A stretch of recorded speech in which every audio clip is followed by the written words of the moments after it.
Hello everyone, welcome back to my channel. My name is Paola and this is a new video in Video Everyday April series.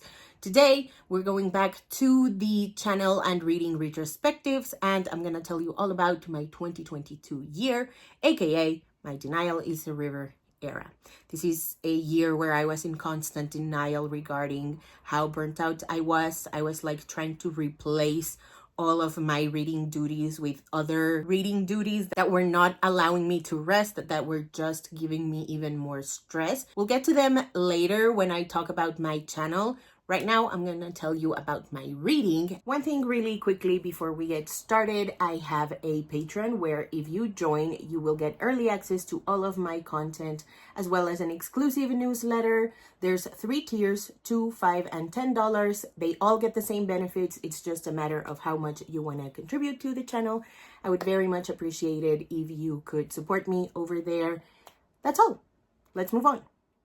And in 2022, I read a total of 55 books. In pages, I read 12,909. This was quite the balanced year in terms of my ownership compared to the last 2 years. And so 21 of the books that I read were ones that I already owned. 14 were e-arcs and 20 others were not mine. In terms of format, I read 14 physical books, 11 audiobooks, and 30 digital books. And as for genres, my most read one was contemporary fantasy, which is strange. We'll get to my highlights in a second, but I was not expecting that to be my most read genre, to be honest. And my least read genres were fantasy, mystery, and monster romance. Kicking off my reading highlights with my advancements, my progress on my rereading project. I reread a total of 14 books for that specific project, and my top 5 were Kim Reaper, the Kim Reaper duology by Sarah Graylee. This is a contemporary fantasy duology about Kim, who is a animal soul reaper, and the story takes off after Becca, one of her college classmates, works up the courage to walk up to her and ask her out on a date. But when she's about to ask her out, Kim is opening up a portal so that she can go and reap the soul that demands to be reaped at the moment. And Becca gets sucked into the portal as well, and then shenanigans ensue. This was so fun, very sweet, kind of romantic as well. I really enjoyed this duology. I would reread it over and over and over again. Number 4, Every Heart a Doorway by Shannon Maguire. This is the first book in the Wayward Children series, and it is a murder mystery. The gist of it is that the new girl at the boarding school, which is supposed to be like kind of a rehab for kids who went to fantasy realms and are now back in the contemporary world, they are struggling to cope, and so their parents sent them to this boarding school. And in this first book, we follow the new girl who is suspected to be the one who committed the murder that they are trying to solve. Number 3, the Percy Jackson series by none other than Rick Riordan. I have the whole series on my shelves over there. I didn't want to bring them all, but this is a 5-book series. It is middle grade fantasy featuring Greek mythology. But the most special memory I have about rereading this series is the fact that I got to reread it with my friend Kalanid, whose Instagram is no longer active, but she absolutely knocked it out of the park with this project. She did like capture the flag games and trivia games. It was really fun, and I would love to reread this series again with that same sort of dynamic. Number 2, The Sane Autobiography. This is a gigantic book. Anyway, this is Sane's autobiography, and it kicks off right after he quits One Direction, and it's about the making of his debut album. I found it to be really vulnerable, really raw, very honest as well. And my favorite part was his sort of behind the scenes regarding the lyrics and the way that the album was also produced. And at number 1, I have my reread of Paperweight by Meg Haston. This is a hard-hitting contemporary novel about Stevie, who is sent against her will. She very much does not want to be at an eating disorder rehab facility, and it's about grief and trauma and loss and having parental issues, and it's about abandonment and toxic friendships. It is phenomenal. It is so raw, very visceral in that way too. This is another book where I am overdue to get myself a physical copy because I would annotate the hell out of it if I had it. The highlights of my e-arcs. First off, with poetry, I wanted to talk about Homegirlhood by Ebony Stewart. This is a collection of poems, and they're all about celebrating girlhood and blackness. My favorite poem in this collection is one where she talks about wanting to name her child Monday because she loves Mondays, and it's not Monday's fault that everyone hates the day Monday. Juniper and Thorn by Ava Reed. This is an adult gothic horror novel. It is a dark retelling of an already dark fairy tale called The Juniper Tree. And I think the most memorable aspect of me reading this e-arc was that we were having like a family celebration. It was somebody's birthday, and I constantly needed to excuse myself so that I could just go in the bathroom, have a moment of silence, and read a chapter of this novel. It is so good. I love the romantic subplot. I love the gore. I love how like visceral it is as well. Not for the faint of heart. So you have been warned. Another e-arc that I read that I later got the physical copy of was It Sounds Like This by Ana Meriano. This is a loose Snow White retelling, and it's about Yasmin, who accidentally gets the low brass section of the marching band kicked out. And so now she and 7 other freshman boys have to take the low brass section's place and make it work so that they can compete again. This is a companion to This Is How We Fly, and I love both of these books equally. I'm very, very happy that this book exists. And yeah, I went to Houston to the launch of this book. It was very, very special. This book is signed as well. Let me show that off. Please go check it out if you haven't. You will have the time of your life, especially if you enjoy chunky contemporary stories about queerness and friends and family and the sort of pressure that other people put on us. How to Excavate a Heart by Jake Maya Arlo. Oh my goodness, this is the sweetest sapphic YA romance you will ever read. It is so sweet. It is quite angsty as well, and it takes place during Christmas time, but both of our main characters are Jewish, so they don't celebrate Christmas. And I really love that chapter specifically. I love their meet cute. We have a lovely corgi as well. It's so fun. I have an interview with Jake Maya Arlo if you want to check it out. Link in the description below. And The Vanquishers by Kaylin Bayron. This is the middle grade horror to end all middle grade horrors, in my opinion. It is a vampire story and it takes place in San Antonio. It's so creepy. Kaylin Bayron is such a stellar writer of horror. I cannot wait to read more of her books. I literally jumped out of bed when I realized that the audiobooks of all of her novels pretty much were up on my audiobook app of choice, which is Storytel. I can't wait to dive deeper into her authorship. But The Vanquishers is about secrets, it's about friendship, and it's about how we sometimes think we are protecting children, but instead we're just harming them by not telling them the truth. Some of my other highlights include 3 queer YA stories. Murder of Crows by Kay Ancrum. This is a companion novel to a podcast called Lethal Lit. It's mystery, it's creepy, and it's like queer Scooby-Doo vibes. Ophelia After All by Raquel Marie. This is a coming of age story about Ophelia, who is kind of boy crazy at the beginning of the novel, and she starts having feelings for a girl, and the story goes on from there. Spectacular ensemble cast, spectacular work of like self-reflection and self-examining. It's about what we think others expect from us. It's truly wonderful. And Hania Nishu's Guide to Fake Dating is about 2 queer Muslim girls who agree to fake date, one so that she can prove to her toxic friends that she is actually bisexual, and the other so that she can have popularity points so that she can become her class's next president, or not president, what's it called? It's basically like class president. It's like a class representative, and she really wants it, but it's really a popularity contest, and so that's why she agrees to date this popular girl, to fake date this popular girl, sorry. In 2022, I also read The Summer I Turned Pretty by Jenny Han, which is a summer story about Belly, and it's a love triangle of sorts. This year, I got to reread it, and I annotated so much of it.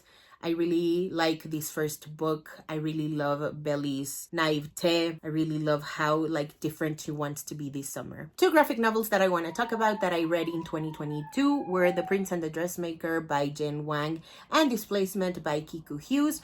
One is about drag and friendship and living as your authentic self, while the other one is about Japanese internment camps, and it's about generational trauma, being a part of the diaspora. It's such a spectacular graphic novel. I read this at the Barnes & Noble in Houston, as well as The Prince and the Dressmaker. Spectacular reads. I wish I owned them physically, to be honest with you. Last but certainly not least, I want to talk about I'm Glad My Mom Died by Jeanette McCurdy. This is a memoir in which Jeanette McCurdy explores her fraught relationship with her abusive mother, as well as her career as a child actress. It's such a compelling read.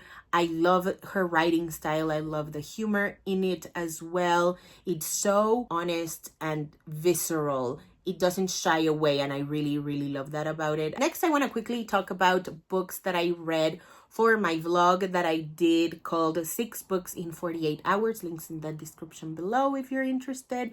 I read The Cayman, which is like a picture book, nonfiction. I think this is set in Venezuela. I read 3 memoirs. 2 were graphic memoirs. One is called Gender Queer, and it explores all of those gender feels that led the author Maya Kubeib into realizing that they were genderqueer. The other one in graphic novel form is called Redbone, and this is the story of the band called Redbone. This was such an interesting read, a really compelling storytelling message. I don't know what to call it, but it was written in a really interesting, compelling way. And I love that it's about the sort of struggle that there exists between looking for career success, commercial success, and standing up for what you believe in. The other nonfiction book that I read for this vlog was Soaring Earth by Margarita Engel. This is a memoir in verse, and it explores the author's teenage years during the Vietnam War. It's also about being a part of the Cuban diaspora, and I really love a poem that talks about how the author has given up on love. Turtle Under Ice by Julia del Rosario. This was my favorite book of 2022, I think.